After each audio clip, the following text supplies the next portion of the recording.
चुप चुप कर हरामजादी, चुप कर। तेरा बहुत नाटक हो गया, चुप कर। चुप कर हरामजादी।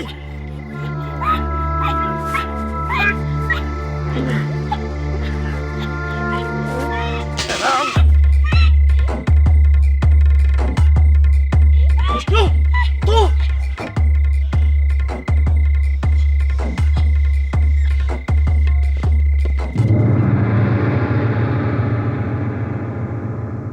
बहुत बड़ा अनर्थ हो गया है तारा। मैंने कुछ नहीं किया है तारा, भवानी कसम, बच्ची की कसम तारा। मैं तो सिर्फ बचाने गया था, पर उन लोगों ने मुझे देख लिया है तारा।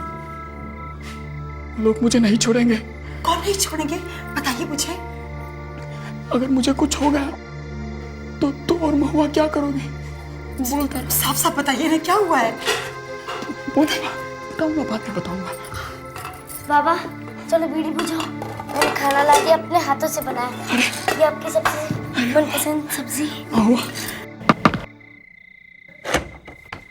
विष्णु बंजारा तू है? जी साहब, बात क्या है? थाने चलना होगा, रामपुरा। लेकिन साहब मैंने कुछ किया ही नहीं। तेरी कुल्हाड़ी किधर है? जी वो हमारे पास है, थाने में। जंगल में पड़ी मिली, उसके साथ में एक लाश भी थी। लेकिन साहब मैंने चल।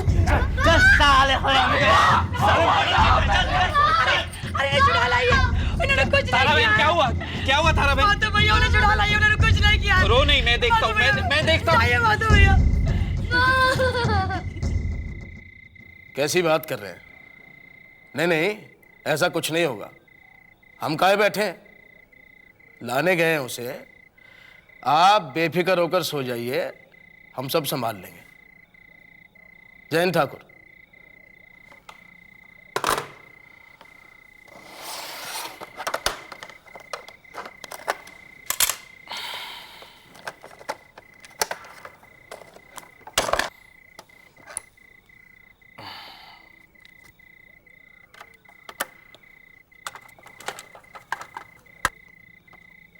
मध्य प्रदेश के रामपुरा तालुका के पास सिंघारिया पिपारिया के जंगलों में हुए एक दलित औरत के बलात्कार का विष्णु बंजारा एकमात्र चश्मदीद गवाह था। बलात्कार के बाद उस औरत की हत्या कर दी गई थी। वैसे मामला बड़ी आसानी से रफा दफा हो जाता, पर विष्णु बंजारा हथियारों से परिचित था। जय हिंद जनाब।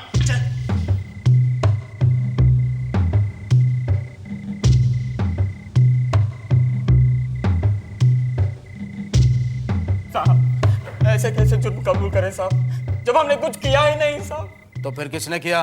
साहब हमें छोड़ दो साहब, कसम खाते हैं साहब, मुंह बंद रखेंगे, जबान देते हैं साहब। हमने भी किसी को जबान दी है विष्णु। देख, तुझे तुरंत कोई फांसी वासी नहीं होगी, हम होने नहीं देंगे। इसलिए 2-4 साल अंदर हुआ। तेरे बीवी बच्चे ठाकुर साहब संभाल लेंगे, बहुत अच्छे आदमी है। लेकिन साहब हमारे बीवी बच्चे। अरे एक गरीब दलित औरत का बलात्कार हुआ है, हत्या हुई है, तो किसी ना किसी को तो अंदर जाना ही है। और फिर एक चमारन की हत्या के लिए हम ठाकुरों पर हाथ डालें, हो ही नहीं सकता। इसलिए तेरी भलाई इसी में ही है विष्णु। तू अंगूठा लगा दे, डर मत, सोच मत। चलो लगा। कुछ नहीं किया है तुझे। अंगूठा लगा, चल लगा। सर ऐसे कैसे? समझाओ इसे। साहब सुनिए साहब, अंगूठा लगा। कुछ नहीं किया है साहब। लगा। कसम खाता साहब मैंने कुछ नहीं किया।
एक बार समझाया समझ में नहीं आती माता।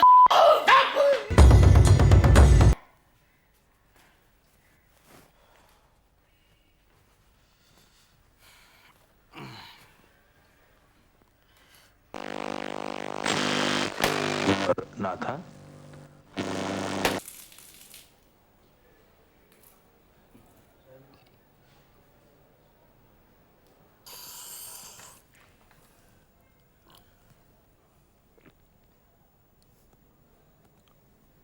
विष्णु, चाय पिएगा क्या?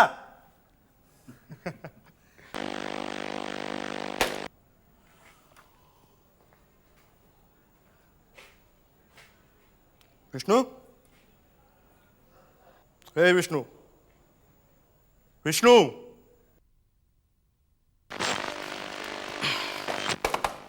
विष्णु,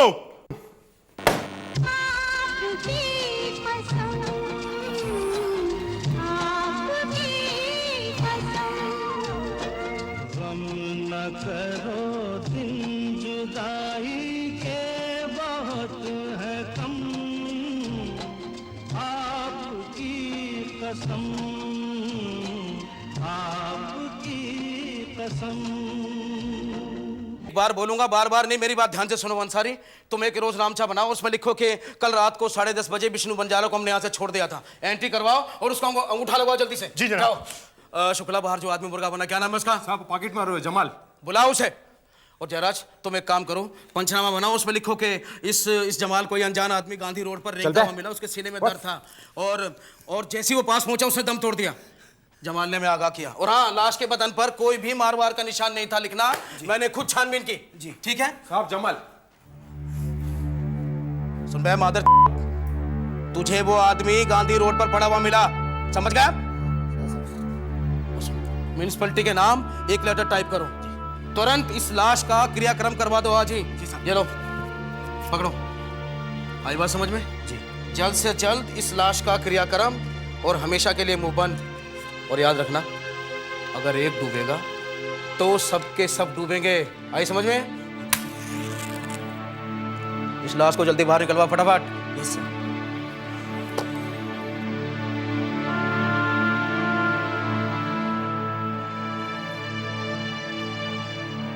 जैसे ही विष्णु के पड़ोसी महातो को विष्णु के मौत की खबर मिली, महातो तुरंत रामपुरा बार के एडवोकेट बोस को लेकर पुलिस स्टेशन के लिए रवाना हुए।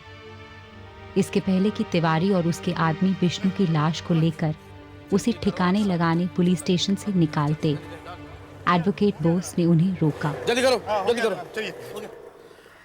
अरे सरकारी वकील साहब, आप सुबह सुबह, कहिए क्या सेवा कर सकता हूँ? तिवारी जी, कल रात धाबला देवल गांव के विष्णु बंजारा को पूछताछ के लिए लाए थे क्या? विष्णु बंजारा? अरे अंसारी जी जनाब। वो विष्णु बंजारा कल क्या? हाँ लाए थे, पर रात में 10:30 बजे छोड़ भी दिया था। एंट्री है हुजूर। हाँ याद आया। अब तक तो घर पहुंच भी गया होगा बोस बाबू। जी नहीं, आप उसे पहुंचाने जा रहे हैं, यानी कि ठिकाने लगाने जा रहे हैं तिवारी जी। विष्णु की लाश को बाहर निकालिए। देखिए मामला काफी उलझा हुआ है, मैं कचहरी में मिलता हूँ, आपको बाद में सब कुछ बता दूंगा। अभी थोड़ा जल्दी में हूँ। ठीक है? ठीक नहीं है तिवारी। आपने और आपके आदमियों ने जो कुछ भी किया है वो गलत। देखिए काहे गलत सही के चक्कर में पड़ रहे हैं बोस बाबू। हम दोनों सरकारी तनख्वाह लेते हैं, मिलकर काम करना है। अभी जाने दीजिए। जाने नहीं दूंगा तिवारी। तुम्हारे पुलिस स्टेशन में हत्या हुई है, दफा 302 लागू होना चाहिए। मर्डर। बॉस बाबू मजाक कर रहे हैं क्या? मजाक तो तुम लोगों ने समझ रखा है, कानून को, एक आम आदमी की जिंदगी को। मजाक है तुम्हारे लिए सब। विष्णु की लाश को अभी बाहर निकालो, मुझे अभी वो लाश देखनी है, अभी इसी वक्त। एक लावारिस लाश देखकर क्या करेंगे बॉस बाबू? हमारे पास कागजात हैं। ठीक है, तो कागजात भी देखेंगे और लाश भी। तिवारी,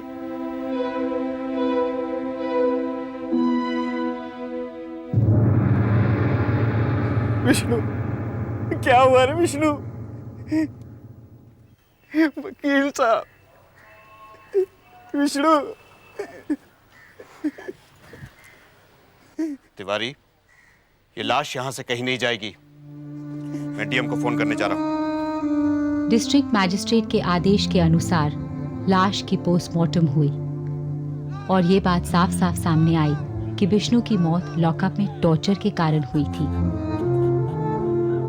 पीएसआई तिवारी, कांस्टेबल जयराज, अंसारी और शुक्ला को गिरफ्तार किया गया, पर उन्हें बेल हुई। रामपुरा सेशंस कोर्ट में उन पर पूरे 2 सालों तक मुकदमे चले।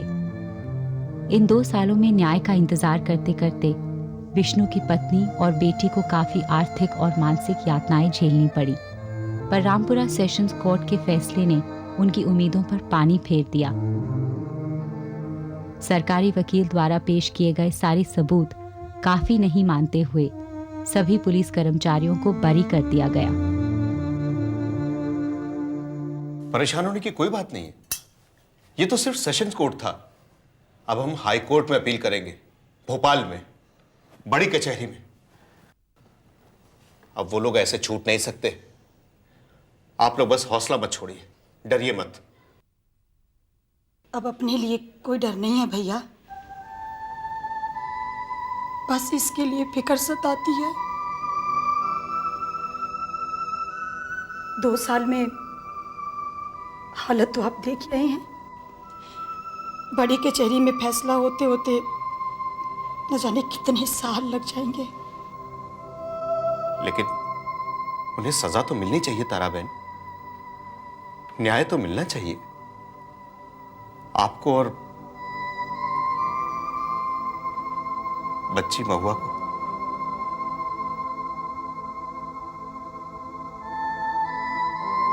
एडवोकेट बोस के हाईकोर्ट में अपील के पूरे 7 साल बाद 1987 में भोपाल हाईकोर्ट ने अपना फैसला सुनाया।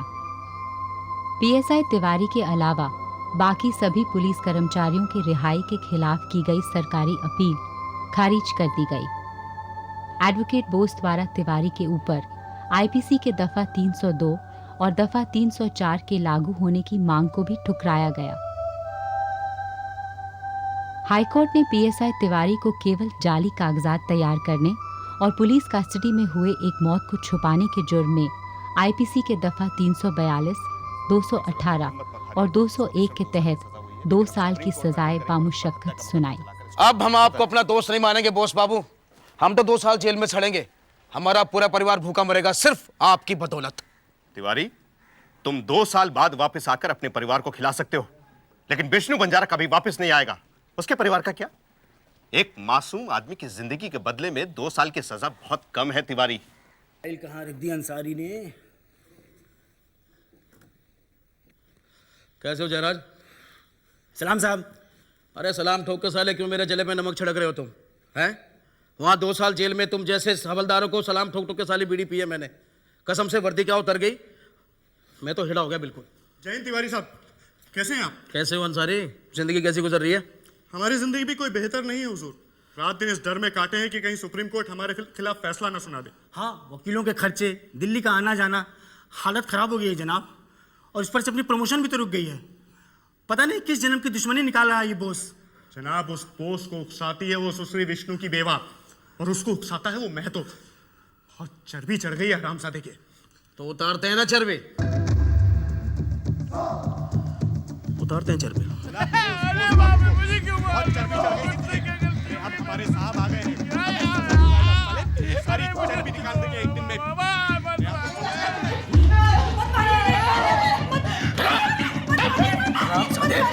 पुलिस वाले को अंदर करवाएगा? हैं? कुत्ते, जब पुलिस वाले का डंडा आर पार जाएगा ना, तब तेरे होश ठिकाने आएंगे। काय कुत्ते की तरह क्या कर रही है? दोनों माँ बेटी मिलकर चिपकती है इससे। ये साला चिपक सकता है तो हम क्यों नहीं? क्यों मैं अंसारी, क्या कहते हो? अगर परमिशन मिले तो हम भी अपनी मर्दानगी के जलवे दिखा दें, क्यों जनाब? मत मारो, माफ कर दो, ये मेरी बहन है, ये मेरी बच्ची है, गलती हो गई साहब। राम सादे, गलती तो हमसे हो गई। मारना नहीं चाहते थे इसके बाप को, इतना खोखला था 2-4 लाते सहन नहीं कर सका, कीड़े की तरह देखता हुआ मर गया हरामजादा। और इस गलती की इतनी बड़ी सजा हम भुगते। हरामजादे, बाल बच्चे सिर्फ तुम्हारे ही हैं, हमारे नहीं हैं। नजरें नीचे कर, नीचे कर। मादर, मेरी बात सुन। अगली पेशी पर तुम अपनी गवाही बदलोगे। क्या कहना है, कैसे कहना है, अंसारी सब समझा देगा। और वो तेरा बॉस बाबू है ना, बहुत छोटा आदमी है वो। पूरे पुलिस फोर्स की ताकत हमारे साथ है, याद रखना। जितने पुलिस वाले उतने डंडे। आई बात समझ में? चलो।